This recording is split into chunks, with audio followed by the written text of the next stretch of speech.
पहले जब उनकी सरकार थी उन्होंने कहा था कि देश की संपत्ति पर पहला अधिकार मुसलमानों का है। इसका मतलब ये संपत्ति इकट्ठी करके किसको बांटेंगे?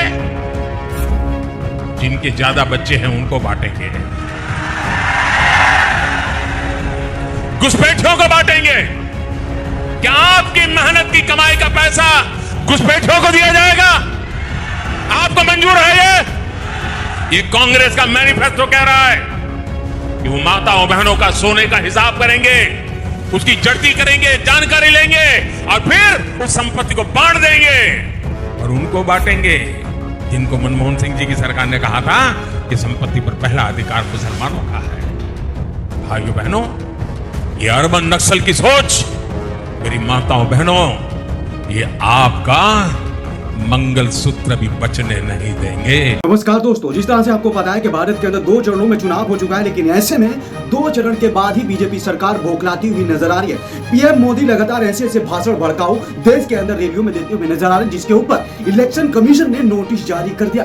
क्या आपको पता है कि देश के प्रधानमंत्री श्री नरेंद्र मोदी जी ऐसी भड़काऊ भाषण देने में कामयाब और सक्षम रहे? किसी ने उनके ऊपर कोई सवाल नहीं किया। लेकिन हम आपको बताने वाले हैं कि देश के अंदर 2 चरणों में जैसे ही चुनाव कंप्लीट हुआ, उसी के बाद तीसरा चुनाव 7 मई को देश के अंदर होने वाला है। ऐसे में पीएम मोदी से लेकर बीजेपी सरकार सारी यहाँ पर बहकती हुई नजर आई और जिस तरह से देश के अंदर ऐसी सिचुएशन होती हुई नजर आई, जहां पर लगातार गोदी मीडिया भी अपनी सारे पहलुओं को यहाँ पर खोलती हुई नजर आई और अपना दल बदलने में कामयाब और सक्षम होती हुई नजर आ रही है। ऐसे में पीएम मोदी आखिरकार कोई सोच भी नहीं सकता था जिस तरह से पीएम मोदी इस हद तक जा सकते थे। जिस तरह से पीएम मोदी ने कहा कि जिस तरह से कांग्रेस पहले कहती थी कि पहला अधिकार धन पर मुसलमानों का है, क्या आपको ये मंजूर है? ऐसा आखिरकार कौन कह रहा है? देश के प्रधानमंत्री श्री नरेंद्र मोदी जी अपनी रैली में लोगों को यहाँ पर बताने का प्रयास कर रहे हैं। लेकिन ऐसे में बड़ा सवाल उठता है कि आखिरकार ये नफरत का बाजार कब तक देश के अंदर चलता रहेगा और इस नफरत के बाजार को आखिरकार आप कब बंद करेंगे?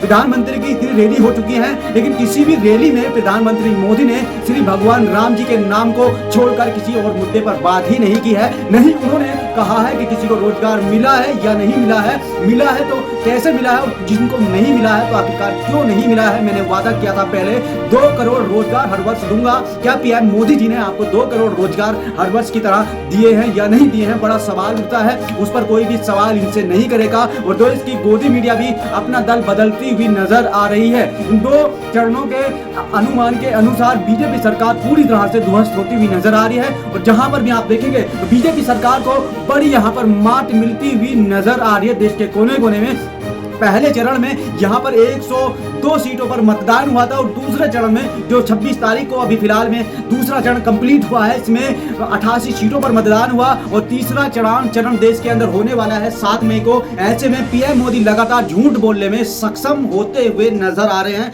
लेकिन इनसे कोई भी सवाल नहीं करता हुआ नजर आ रहा है। पीएम मोदी का कहना है कि यह संपत्ति को इकट्ठी कर नक्सलवादियों को यहाँ पर बांटने का प्रयास करेंगे और यहाँ तक पीएम मोदी ने कह दिया ये आपका मंगलसूत्र तक उतरवाने का काम करेंगे। मैं आखिरकार पीएम मोदी जी से पूछना चाहता हूं कि हमारे देश के अंदर एक पुलवामा अटैक हुआ था कि आखिरकार उस हमले की जानकारी किसी को मिली है या नहीं मिली है? यदि मिली है तो क्यों, कैसी मिली है और नहीं मिली है तो आखिरकार क्यों नहीं मिली है? संपत्ति का अधिकार किनको होना चाहिए ये तो बाद है, बात को इसके ऊपर बाद में चर्चा होती रहेगी। लेकिन आखिरकार पीएम मोदी जी आखिरकार देश के अंदर पुलवामा हमले में जो शहीद जवान हुए थे उनकी जांच अब तक क्यों कंप्लीट नहीं हो पाई है? बड़ा सवाल है आपसे। आप तो सवाल का जवाब देंगे नहीं क्योंकि आप तो गोदी मीडिया को बताते हैं। मुझसे ये सवाल पूछिएगा, आपने एक भी इंटरव्यू देश की जनता के बीच में बैठकर नहीं दिया तो आखिरकार देश की जनता आपसे क्या आस लगा सकती है और क्या आस नहीं लगा सकती है? देश के अंदर सिचुएशन काफी भयंकर होती हुई नजर आ रही है और जहां पर भी आप देखेंगे तो देश के अनेक मुद्दों में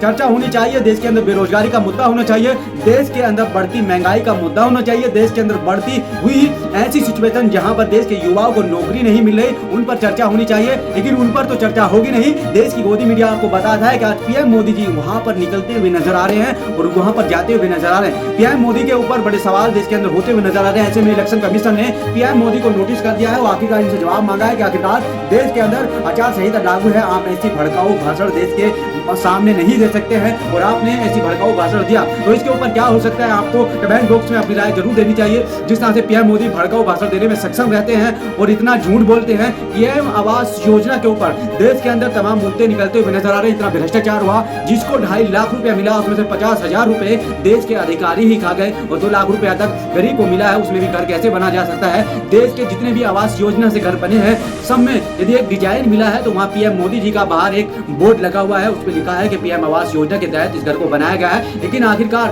पीएम आवास योजना के तहत जो फाइल बनी हुई है और जितनी गाइडलाइंस हैं, एक ज्यादातर जितने घर भी यहाँ पर बने हैं वो घर गाइडलाइंस को फॉलो ही नहीं करते हैं। किसी में पानी नहीं है और किसी में बिजली का कनेक्शन तक नहीं है। और पीएम आवास योजना में उनको जिसके ऊपर छत नहीं होती, यदि उनको ऐसा भी मकान मिल जाए तो काफी यहाँ पर शुक्र अदा मोदी जी का किया जाता है। लेकिन जब पीएम मोदी जी 50,000 रुपए आपके अधिकारी खा लेंगे तो आखिरकार देश की सिचुएशन कैसी बनी रहेगी। यदि आपको हमारा ये वीडियो पसंद आया हो तो चैनल को सब्सक्राइब कर ले, बेल आइकन ऑन कर ले ताकि आने वाली अपडेट सबसे पहले आप तक बने रहे। तो बने रहेगा सी न्यूज़ 24 के साथ खास खबर के लिए। मिलते हैं फिर एक छोटे से ब्रेक के बाद। जय हिंद, जय भारत।